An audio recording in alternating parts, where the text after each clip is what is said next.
ici ou là, des appels au boycott, certains grands noms du football, Eric Cantona, qui ne regarderont pas cette Coupe du Monde. C'est dans 2 mois, premier match le dimanche 20 novembre. Les Français vont vouloir garder la coupe à la maison, mais vous, à Amnesty, vous voulez ramener la coupe à la raison. C'est-à-dire, expliquez-nous.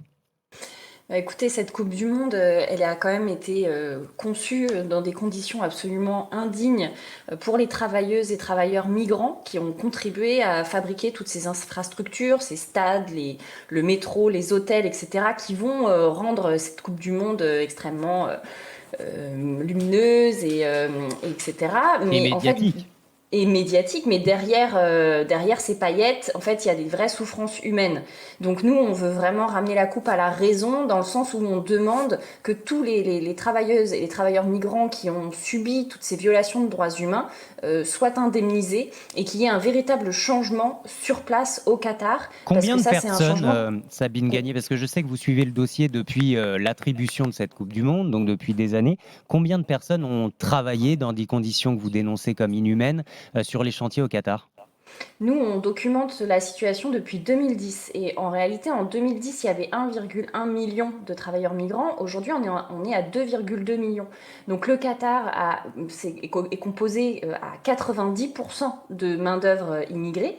Et donc, ils ont fait appel à un nombre incroyable de travailleurs migrants. Quelle Et nationalité, Sabine Gagné? alors les nationalités, c'est plutôt du Népal, du Pakistan, et beaucoup viennent d'Asie du Sud-Est et d'Afrique. On trouve également des gens qui viennent du Kenya ou du Nigeria, par exemple. 6500 morts, hein.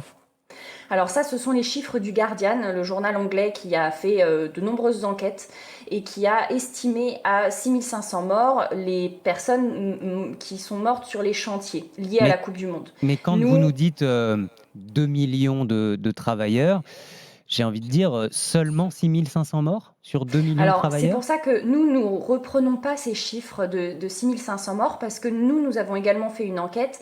Et en réalité, ce dont on s'est rendu compte, c'est qu'il était extrêmement difficile de pouvoir mettre un chiffre précis sur ces morts, dans la mesure où les certificats de décès sont très flous et ils notent crise cardiaque, arrêt respiratoire. Et le Qatar ne Hmm. fait pas d'enquête pour Hmm. bien relier ces morts au travail, et donc les familles ne peuvent pas être indemnisées et c'est elles-mêmes qui paient le rapatriement des corps. Alors, au nom de ces familles, au nom aussi de tous ceux qui sont encore en vie mais qui ont été cabossés par ce travail sur les chantiers, vous voulez profiter de l'événement du mondial au Qatar pour faire pression sur l'Émirat et obtenir réparation et indemnisation. C'est bien ça?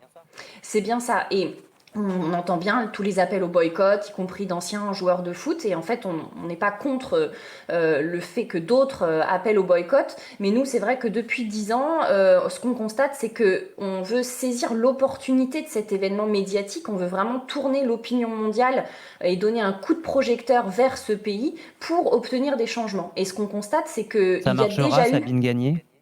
On espère que ça marchera. Il y a encore, il reste 50 jours jusqu'au mondial. On se constate qu'il y a déjà eu quelques changements. Le Qatar a été obligé au moins de faire des effets d'annonce pour obtenir des changements. Et L'émir maintenant, a on veut. reconnu un problème avec le travail sur les chantiers et a Il a, promis des voilà, mesures fortes. exactement. Et rien que ça, bien sûr, c'est pas C'est un suffisant, mais en signe. fait, c'est déjà un signe. Et il y a eu des effets d'annonce. Maintenant, on veut que ces promesses deviennent une réalité sur le terrain.